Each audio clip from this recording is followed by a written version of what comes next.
Саяхат әуежайға кірген сәттен басталады. Айжан терминалдарынан тіркелу керек деп айтса, барып Айжан атты біздің қызметкерлерді іздейді.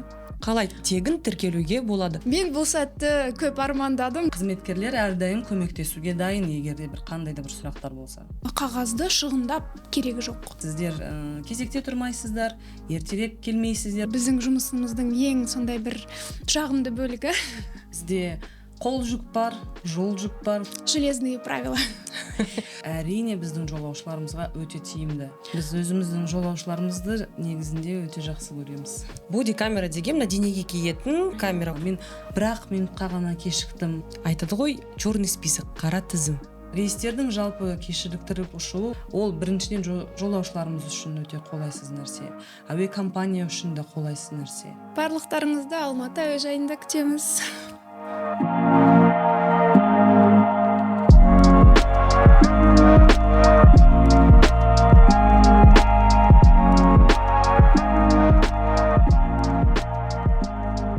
Саяхат әуежайға кірген сәттен басталады.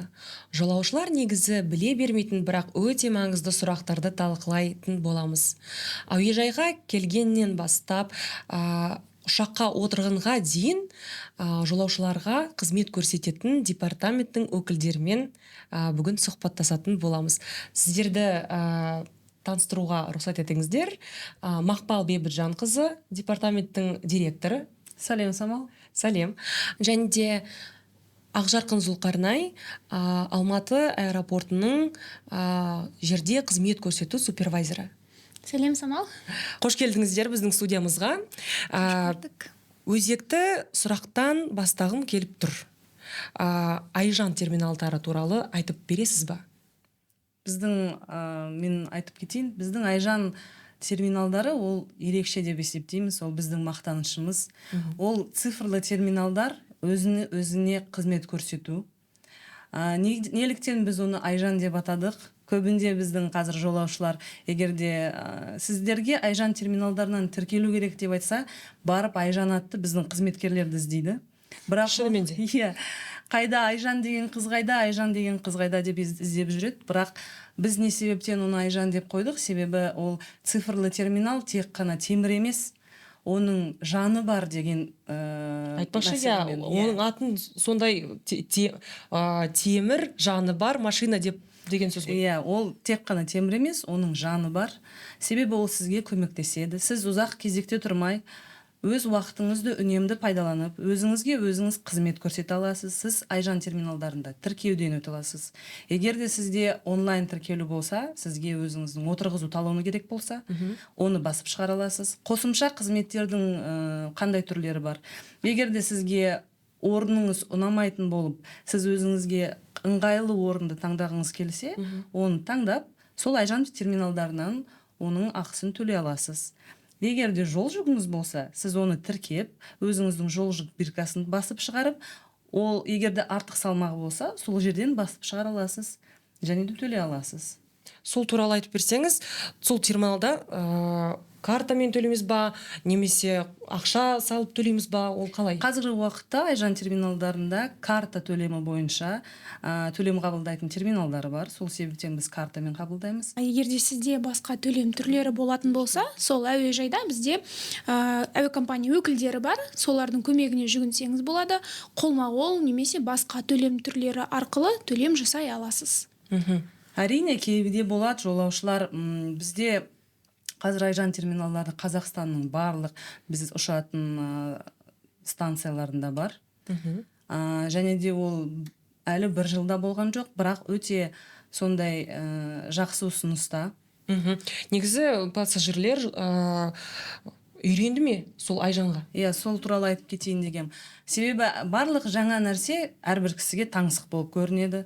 Кейбір жолаушылар бірінші рет ұшады, немесе ондайды әлі көрмеген деп есептейтін болса, олар кейде қорқады. Себебі олар өзінің билетін мысалы кері қайтарып алам ба деп ойлайды, немесе артық ақша төлейін ба деп ойлайды. Сол себептен мен жолаушыларға айтатыным, ешқандай қорқусыз Айжан терминалдарын пайдаланып, өзіне тіркеуден өтуге болады. Және де біздің қызметкерлер әрдайым көмектесуге дайын, егерде бір қандай да бір сұрақтар болса.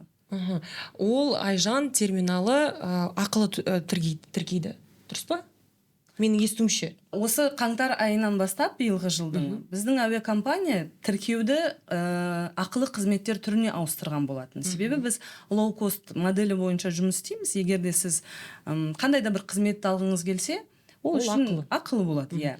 Бірақ біздің жолаушылар үшін тегін тіркелуден өту мүмкіндігін береміз. Қалай тегін тіркелуге болады? Жолаушылар білсін, сол туралы айтып беріңіз. Тегін тіркелудің екі жолы бар. Ол компанияның ресми сайт арқылы немесе компанияның Flyerстан қосымшасы арқылы.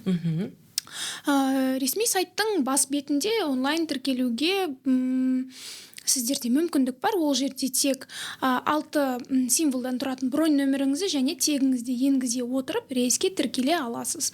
Бұл өте оңай, тек 5 қадамнан тұрады. Сол жерде тіркеліп, отырғызу талондарын электронды түрде аласыз. Ол отырғызу талондарын шығарып алу міндетті емес.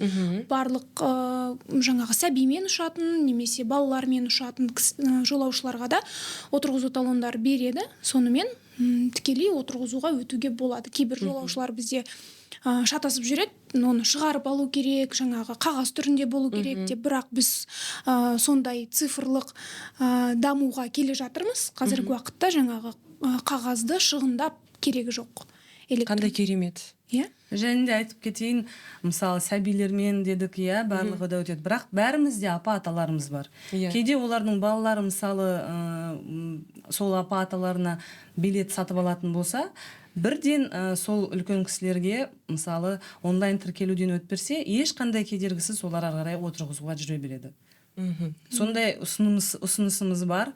Өздеріңіздің апа-аталарыңызға көмектесіңіздер. Себебі ол өте ыңғайлы. Сіздер кезекте тұрмайсыздар, ертерек келмейсіздер бұрынғыдай. Кейбір кісілер болады 10 сағат бұрын, 5 сағат бұрын кезекте тұрып, уақыт шығарудың ешқандай бір қажеті жоқ.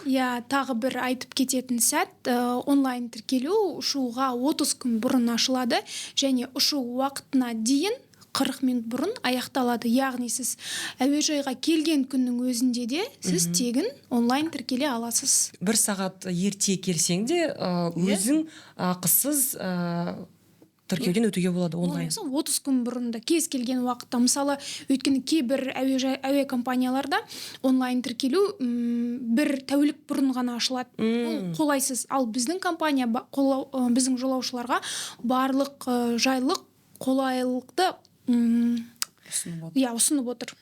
Түсінікті. Жалпы Flyerстан әуе компаниясы қазір көбінде жолаушылардың өзіне қызмет көрсетуге бейімделіп келеді. Себебі ол ыңғайлы, ол уақыттың үнемдеуі. Мысалы, көп сұрақтар болды, неге ақылы қызмет түрінде ол қазір тіркелу. Біз бұрынғыдай қызметкерге келіп, кезекте тұрып, ол бір адам үйреніп кеткен кезекте тұрып, адамға документтеріңді тапсырып, біз соған үйреніп қалғанбыз, бірақ сұрақтарға жауап беріп деген сияқты. Ондай әрине сұрақтар болды, бірақ та осы біз көріп отырғандай, Айжан терминалдарына дейін және ақылы тіркеу қызметіне дейін біздің онлайн тіркелу бір 30% ғана болған. Енді осы қаңтар айынан бастап біз қарап отырсақ 80-90% жолаушыларымыз онлайн тіркеледі және де ол өте ыңғайлы, үнемді. Көп жолаушылар отырғызуға дайын болады. Біздің рейстеріміздің кешіктірілуі аз болады. Барлық жолаушыларымызға да, саяхатына да үнемді. Біздің қызметкерлерімізге де ол үнемді болып есептеледі.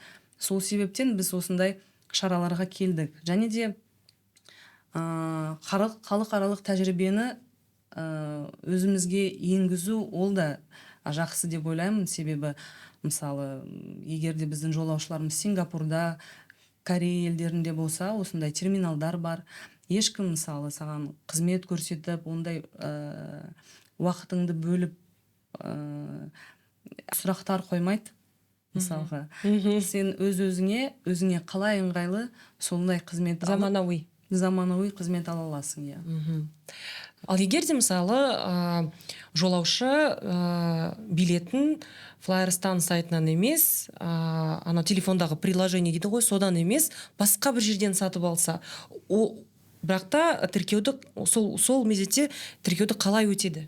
Егер мысалы қазір бар ғой әртүрлі авиата дейді, сосын басқа да сайттар арқылы, иә, қосымшалар арқылы.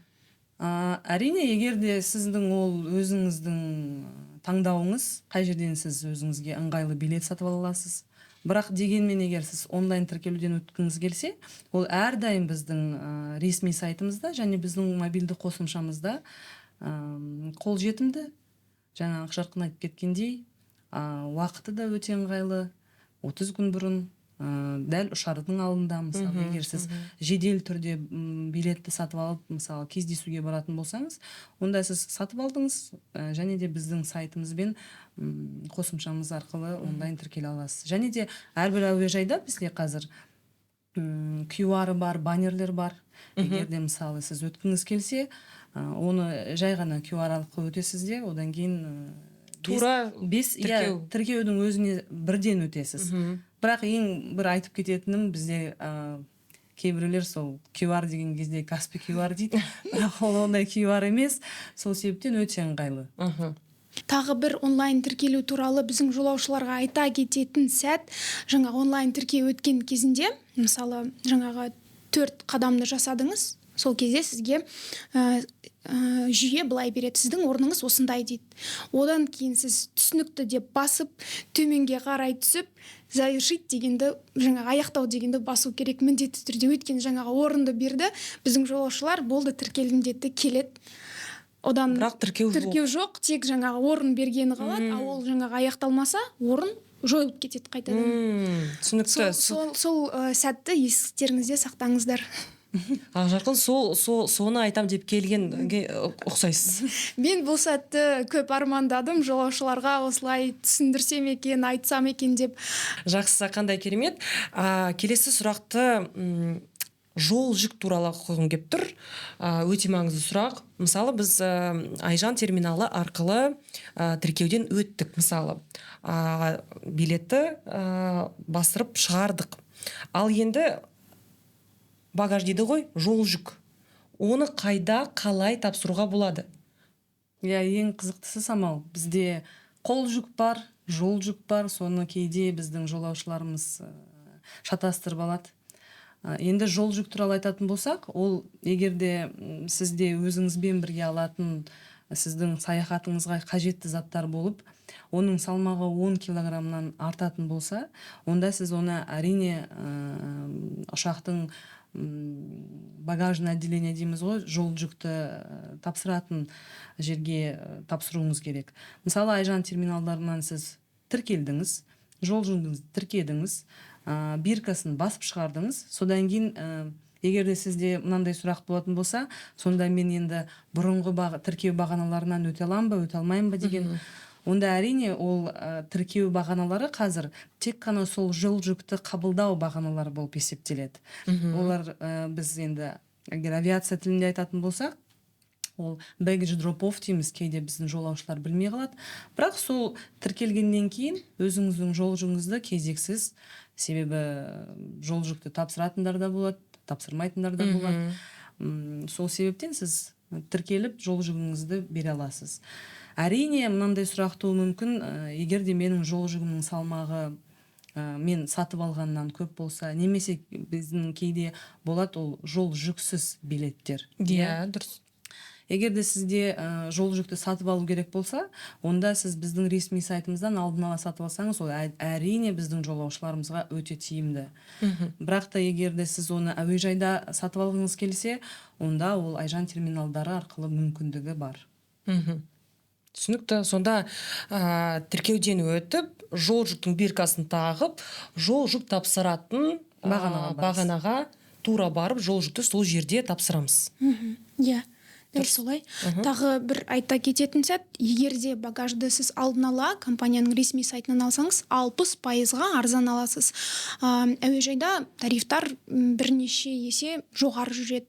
Соны есте сақтаңыздар. Түсінікті, рахмет жауабыңызға.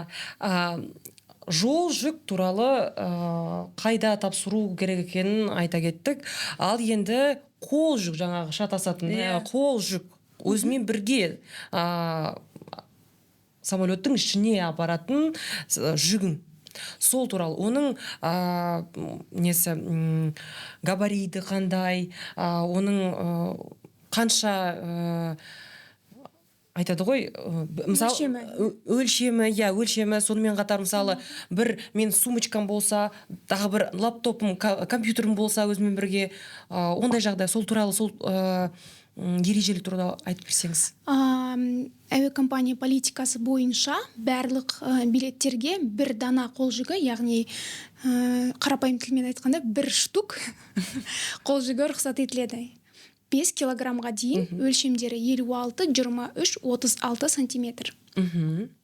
Яғни егер де сізде сол сумка сондай салмақта, сондай өлшемде жаңағы сөмкеңіз бола тұра, сізде одан бөлек гүл шоқтары немесе торт, тағы да басқа жаңағы ноутбук дейміз ғой, фотоаппарат, сарқыттар, ондай бөлек болатын болса, ол екінші дана болып есептелінеді. Сондықтан 2 дананы да ұшақ бортына сіз алып өте алмайсыз. Тек бір дана болу керек. Сондықтан біз жолаушыларды отырғызуға дейін сұраймыз, қол жүктерін алдын ала біріктіріп алуын, бір дана болуын, ол тағы да билетте, отырғызу талонында ол ақпарат жазылған. Сондықтан егерде сізде жаңағы 5 килограммнан артық болатын болса, сіз оны білсеңіз, алдын ала үлкейтілген қол жүгі қызметін сатып алған жөн. Әуежайда тарифтер жоғары.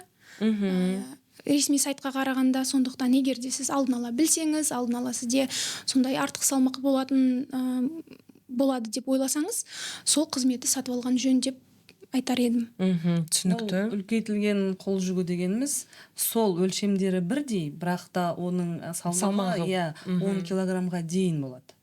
Бірақ өлшемдері солай болып қала береді. Бір орында. Негізі кейбір жолаушылар түсінбей жатады. Айырмашылығы неде, барлығы бір самолетта барады ғой деп.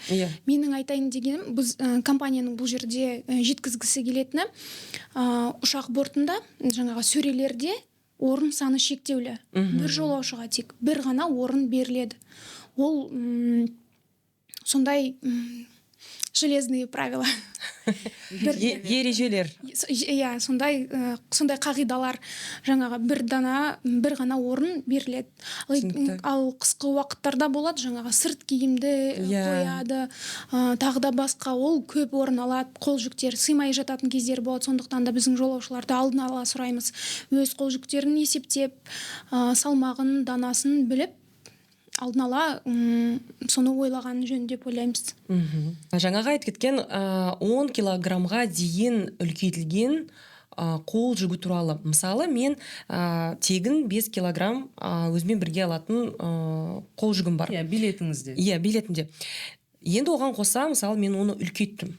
Енді сіз маған айтып беріңізші, ол үлкейткен кезде, ол менің 5 килограмма тағы бір 10 килограмм ба? 15 килограмм бола ма? Не ол ана жаңағы 5 килограммды 10 килограммға дейін үлкеткен ба?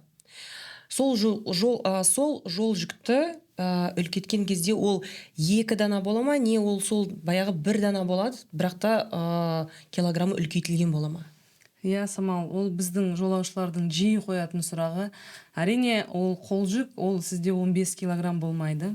Себебі сізде билетіңізде 5 килограмм бір дана қол жүгі болатын болса, егерде сіз оның 6 килограмм не 7 килограмм екенін білетін болсаңыз, мысалы, немесе сіз әуежайда оның өлшеген кезде сізге артық салмағы бар дейтін болса, қол жүгіңіздің, онда сіз оның үлкейтілген қол жүгін ала аласыз. Оның данасы ретінде ол біреу болады, бір.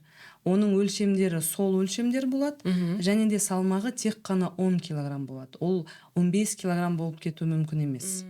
Түсінікті. Ал екінші айтып кететінім, әрине біздің әуе компаниямызда халықаралық рейстер де бар. Және де әрбір халықаралық әуежайда duty free дейміз ғой. Айтпақшы, duty freеден мысалы кетерде, келерде өз бізге сыйлық алып, қандай да сый-сияпат жасаймыз. Сол себептен ол duty freeдің мысалы өлшемі немесе оның қанша дана болуы, біз оны енді бір жағынан шектей алмаймыз, бірақ жолаушыларымызға қандай жақсылық жасай аламыз. Егер де duty freеден сатып алған өзіңізге сый-сияпатыңыз бірақ дана болатын болса, және де оның сіз өзіңіздің қол жүгіңізбен бірге біріктіріп алсаңыз, оның салмағы 5 килограммнан артпаса, онда барлығы да сіз үшін тегін болады, жақсы болады. Бірақ та егер сіз duty free'ден оның салмағы артығырақ зат алатын болсаңыз, не үлкен салмақ, мысалы данасы бір 2-3 пакет duty free'ден алатын болсаңыз, онда сіз duty free'ден алынған заттардың әрбір килограммына төлейсіз. Сол себептен біздің жолаушыларға айтып кететініміз, не үлкейтілген, мысалы, қол жүгін алу керек. 10 килограмм деген енді жақсы салмақ, немесе енді осындай ыңғайсыздықтар болуы мүмкін. Сол себептен билет сатып алған кезде біздің жолаушыларымыз ережелерді толығырақ оқыса деген үміттеміз. Түсінікті. Ал енді келесі сұрақ. Біз мысалы жол жүк, қол жүк, оның ережелері бәрі туралы айтып кеттік. Енді мысалы осы келе жатқан қысқа қарай спорттық инвентарьді қалай тасымалдауға болады? Өйткені мен өзім шаңғы тебемін, өте жақсы көрем. Осы биылғы жылы, биылғы қыста бір жаққа барып демалсам деп ойлап жүрмін. Сондықтан сол ережелер туралы сұрағым келіп тұр. Сол шаңғыны немесе басқа да заттарды қалай тасымалдауға болады?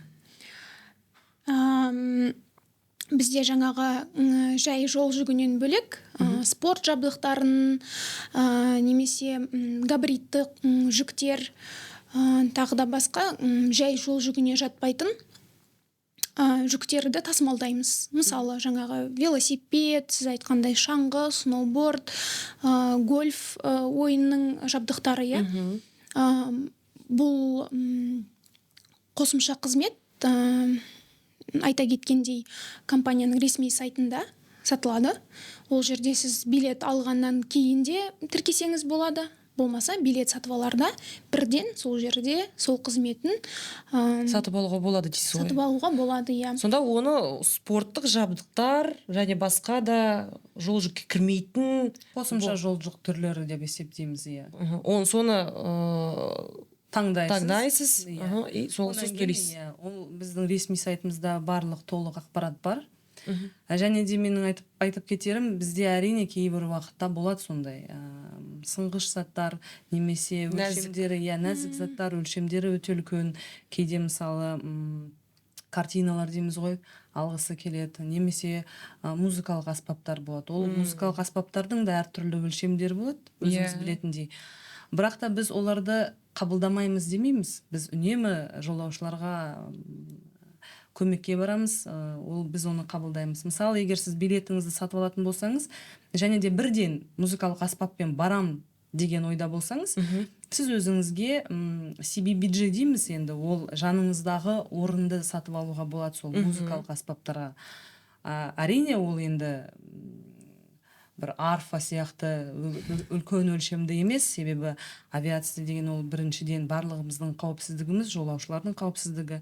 Мысалы, егер сізде укулеле, қандай да бір скрипка, және де домбыра болатын болса, онда сізге сол CBBG-ді сатып алу өте ыңғайлы болады. Егер де сіз билетті сатып алып, одан кейін музыкалық аспабыңызды аласыз, немесе сізге сыйлыққа беру болса, онда біздің авиакомпания оны жол жүк отсектеріне қабылдайды. Ол үшін сіздің әрине ол музыкалық аспаптың өзінің арнайы қабы болу керек. Сол себептен ол міндетті түрде сізбен бірге ұшатын бағытыңызға жеткізіліп береді. Ешқандай қиындықтар туғызбайды. Бірақ та сіздің беретін кеңесіңіз өзіңізбен бірге жаныңыздағы орынды сатып алып, аспабыңызды сол жерге қойған. Әрине, ол сізге де өзіңізге ыңғайлы болады, және де өзіңіздің ойыңызға да ешқандай қобалжусыз, сіз уайымдамай жетесіз. Әрине де бізде сәби бар, аналар бар, олардың мысалы коляскалар дейміз ғой, олар да тегін өткізіледі. Ол үшін сіз мысалы тіркеу бағанасында оны тапсырып кетуіңізге болады, немесе сізге ыңғайлы болса, мысалы ұшаққа дейін сол коляскамен барасыз да, одан кейін сол ұшақтың астында тапсырып, ол біздің әуе компаниямыздың сондай қосымша қызметтерінің түрі болып есептеледі. Түсінікті. Келесі сұрақты рейстердің кешіктіріліп ұшу кезінде менің пассажир ретінде қандай құқығым бар? Сол туралы Мақпал айтып бере аласыз ба? Иә, жақсы сұрақ. Рейстердің жалпы кешіктіріп ұшуы ол қолайсыз жағдай деп есептейміз. Иә, біздің ол біріншіден жолаушыларымыз үшін өте қолайсыз нәрсе. Әуе компания үшін де қолайсыз нәрсе. Жалпы кешіктірулер екі себептен болады. Ол авиакомпанияның тікелей кінәсі бар кездер болады. Әрине біз оны айта алмаймыз. Ол қандай да бір жағдайларға байланысты болады. Немесе авиакомпанияның кінәсі жоқ кезде ондай да кешіктірулер болады. Ол мысалы қазір міне қыс келе жатыр, ол ауа райының қандай да бір қолайсыздығы. Мысалы біздің кейбір жолаушыларымыз бар енді, мысалы әлі үйінен шықпады дейік. Иә. Одан кейін сізге сіздің телефоныңызға мысалы смс дейміз ғой, қандай да бір смс-тер келеді. Сіздің рейсіңіз кешіктіріліп ұшады, мысалы 2 сағаттан кейін. Сіз былай үйіңізде отырасыз, барлығы да жақсы, күн ашық. Ол не себептен? Оның айтып кетерім, ол мүмкін Алматыда ауа райы өте жақсы. Мүмкін мысалы сіз тұратын ауданда өте жақсы ауа райы, бірақ әуежайдың маңында қолайсыз мысалы ауа райы болуы мүмкін. Немесе сіздің ұшып келетін қалаңызда қолайсыз ауа райы жағдай болуы мүмкін. Сол себептен әрине ол бәрімізге де ыңғайсыз, бірақ дегенмен сіздің қандай құқығыңыз бар дейтін болсам, онда егер де рейс 2 сағатқа кешіктірілетін болса, сізге біздің авиакомпаниямыз міндетті түрде сусындар береді, ол міндетті түрде. Және де сіз егер халықаралық әуежайда не өзіміздің Қазақстанның әуежайдарында болсаңыз, сіз телефон шала аласыз. Және де сіз мысалы егер де жұмыс барысымен бір емейл поштасына қандай да бір хат жіберетін болсаңыз, әуе компания сізге ол мүмкіндігін береді. Егер де рейс 4 сағат кешіктірілетін болса, онда сізге сусындармен қатар ыстық тағам береді. Ол ыстық тағам мен сусындарды біздің қызметкерлерімізге байланысып сіз міндетті түрде ала аласыз. Егер де рейстердің мысалы кешіктірілуі түнгі уақытта 6 сағат болатын болса, және де күндізгі уақытта 8 сағат болатын болса, онда авиакомпания сізге міндетті түрде, егер сіз басқа қаладан болсаңыз, немесе сіз қонақ үйінде жайғасуыңызды қаласаңыз, ол міндетті түрде сізге беріледі. Және де авиакомпанияның кінәсі бойынша 5 сағатқа кешіктірілетін болса рейс, егер де сіз қайтадан тіркеуден өтіп, немесе өзіңіздің брондауыңызды басқа күнге ауыстыра алмасаңыз, немесе ауыстырғың келсе, ол мүмкіндігі үнемі бар. Және де егер де сіз толық мысалы қайтарып алғыңыз келсе, ол мүмкіндік сізде жолаушы ретінде құқығыңыз бар. Авиакомпанияның кінәсі болған кезде 5 сағаттан кейін жолаушы өзінің бағытын ауыстыра алады, ұшу уақытын, мысалы басқа күнге, барлық ақшасын қайтарып алады. Түсінікті. Қоса кететініңіз болса, кейбір жағдайлар болады, компания кінәсі жоқ кездерде. Компанияның кінәсі емес кездерде болады, мысалы ауа райының қолайсыздығы сияқты. Ондай кезде де тура жаңа айтылған ережелер 2 сағаттан рейс кешіктірілсе, сізге сусындар, 4 сағаттан кешіктірілсе ыстық тағамдар, бірақ ауа райы кезінде рейс кешіктірілсе қонақ үй берілмейді. Біздің авиакомпаниямыз жалпы әрбір жағдайда өзінің жолаушыларының қауіпсіздігіне және де оның қолайлы бір жағдайда болуына ылғи үлесімізді қосамыз. Сол себептен мысалы авиакомпанияның кінәсі емес дегеннің өзінде былай теріс бұрылып, мысалы қонақ үй бермей қою деген болмайды. Біз барлығына мысалы орысша айтқанда лояльны дейміз ғой. Сол себептен көмектесуге тырысасыз. Тырысамыз, әрине. Біз өзіміздің жолаушыларымызды негізінде өте жақсы көреміз. Және жаңағы мысалы егер де сіз аэропортқа келмесеңіз, рейстің кешігуін біле тұрсаңыз, үйден шықпай-ақ рейстің статусын компанияның ресми сайтынан қарап бақылап отыра аласыз. Компанияның ресми сайтына кіргенде басты бетте статус рейса деген бағана бар. Соған басып, өзіңіздің жаңағы рейсіңізді ұшу күнін енгізіп, жаңағы рейстің ұшу уақытын бақылап отырсаңыз болады. Бұл тағы да үлкен сіздерге көмек. Ая Ақжарқын-ай, осында сол барлық ережелерді айту үшін келген жан. Бәрін айтып кеткісі келіп тұр. Өте дұрыс. Қосқаныңыз өте дұрыс болды. Ал енді тағы бір өте қызықты, мен үшін өте қызықты сұрақ. Айтады ғой, черный список, қара тізім бар. Сол туралы айтып бересіз ба? Оны бастық айтады. Мақпал. Бар ма сондай қара тізім? Ол жоқ па? Ол жай ел арасында сөз бе? Самал, мен сіздің қызығушылығыңызды бәрін түсінемін. Біріншіден, ол қара тізім туралы айтар бұрын, ол қара тізімге қалай кіреді деген мысалы сұрақтар болады. Одан кейін не себептен Шығуға болады ма ол тізімнен? Менің айтқым келіп тұрғаны, ол кейде болады сондай жағдайлар, біздің жолаушыларға да қолайсыз, және біздің қызметкерлерге де қолайсыз жағдайлар.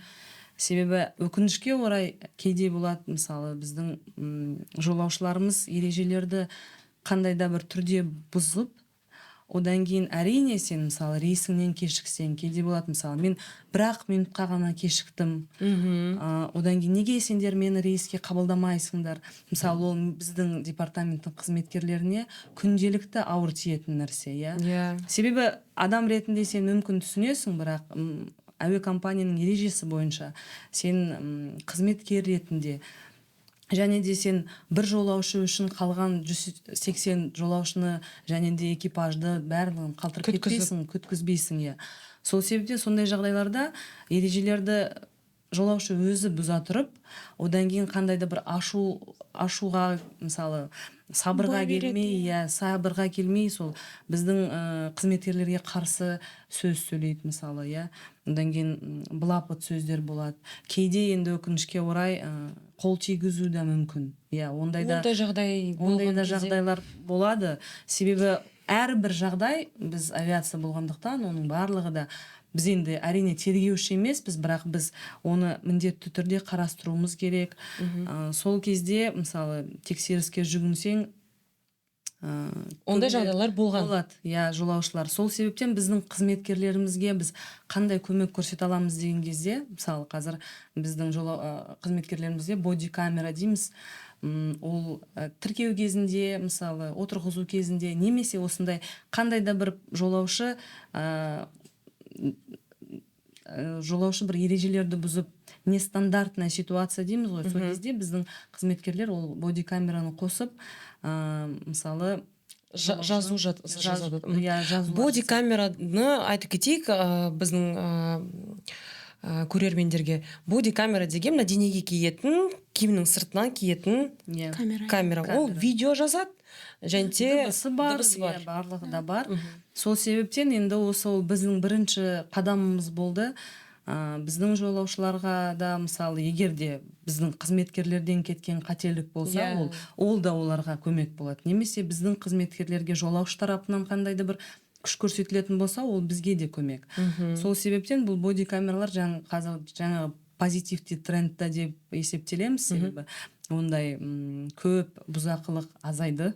Бұзақылардың саны азайды. Және де енді әрине өкінішке орай ондай көп болады деп айта алмаймын. Себебі біздің қызметкерлеріміз, олар әрдайым, мысалы, жұмысқа орналасты. Одан кейін бір міндетті түрде өтетін уақытылы олар тренингтерден өтеді. Мысалы, сен қандай да бір ұрыс керіс шығармас үшін сен қалай қызмет көрсету керек, ондай, мысалы, қалай сөйлесу керек, қандай методикаларды ұстану керек. Ол, мысалы, егер де біздің қандай да бір сырттан келетін оқытушылар болса да, және де бізде өте жақсы тренинг академия Air Astana деген оқу орны бар.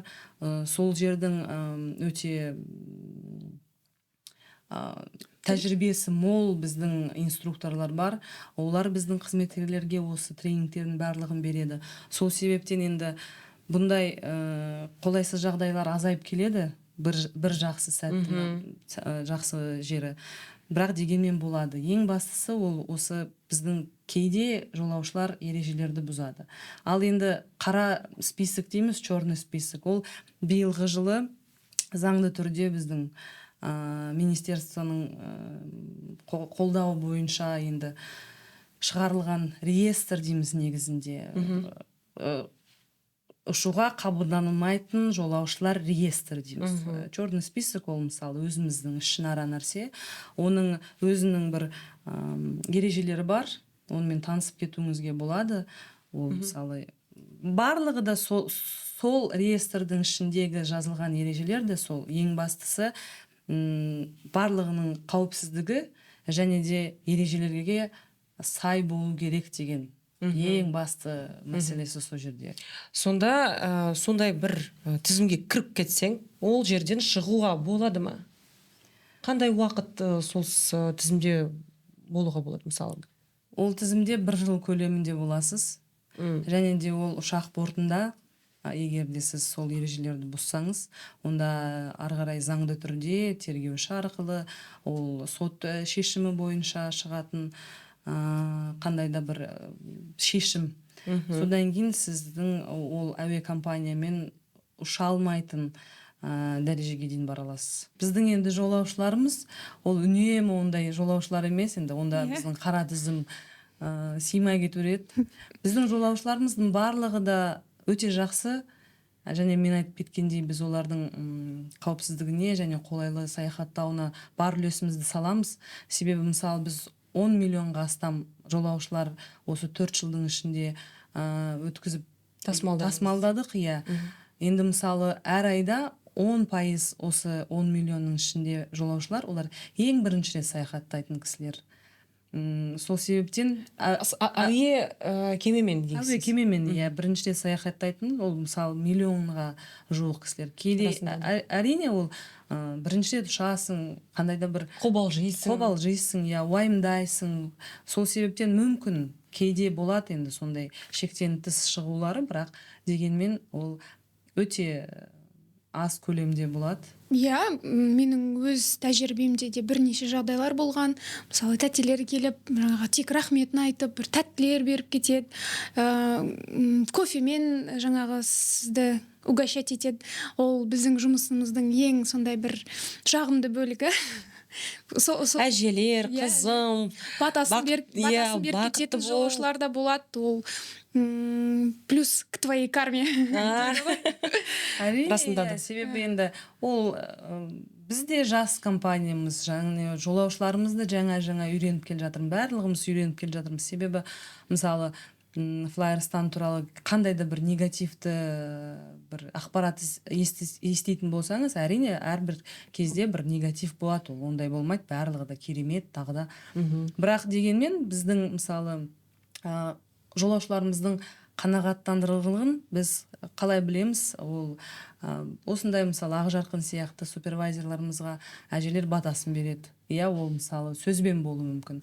Бірақ сайтымызда, мысалы Инстаграм парақшаларымызда, ол барлық жерде қандай да бір позитивті өзінің бір комментарийларын жазады. Біз оның барлығын тексеріп отырамыз, мысалы бізді. NPS дегеніміз не? Оны осы айтып келсеңіз? Ол жаңағы жолаушылардың біздің әуе компаниямен ұшқан кезде өзінің ризашылығын білдіру, егерде жай сөзбен айтатын болсақ, барлығымыз түсінетін.